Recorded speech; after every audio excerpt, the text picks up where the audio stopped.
கர்த்தர் என் கூட இருக்கிறதுனால மனுஷன் எனக்கு என்ன செய்வான்? அல்லேலூயா, சத்தமாய் சொல்லுங்களேன். அல்லேலூயா. நான் நெருக்கத்தில் இருந்தபோது, வனாந்தரத்தில் நெருக்கத்தில் இருந்தேன், அவாந்தர வெளியில நெருக்கத்தில் இருந்தேன், மனுஷனால நெருக்கப்பட்ட, சவுலால நெருக்கப்பட்ட, சொந்த குடும்பத்தால நெருக்கப்பட்ட, என்னை வனாந்தரத்துல மற்றவர்கள் கைவிடுவது போல என் குடும்பமே என்னை கைவிட்டு இருந்துச்சு. என் நெருக்கத்துல நான் கர்த்தரை நோக்கி கூப்பிட்டேன். நான் சொல்லுகிறேன், உங்களுக்கு நெருக்கம் வரும்போது ஆண்டவரை நோக்கி கூப்பிடணும். எல்லாருக்கும் நெருக்கம், கடன் நெருக்கம், கண்ணீரினால நெருக்கம், சமாதானம் இல்லாத நெருக்கம், குடும்பத்தினால நெருக்கம், உறவுகளினால நெருக்கம். அல்லேலூயா.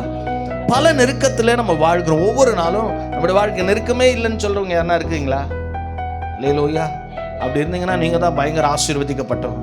ஏதாவது ஒரு விதத்துல நம் அனுதினமும் நெருக்கப்படுகிறோம், சஞ்சலப்படுகிறோம், போராட்டத்துல தள்ளப்படுகிறோம். இப்படிப்பட்ட சூழ்நிலை இந்த சங்கீதத்துல தாவீது சொல்லுகிறார், எனக்கு நெருக்கம் உண்டாச்சு, பிரச்சனை வந்துச்சு, இவைகள் மத்தியில நான் கர்த்தரை நோக்கி கூப்பிட்டேன், அவர் என் கேட்டருளி.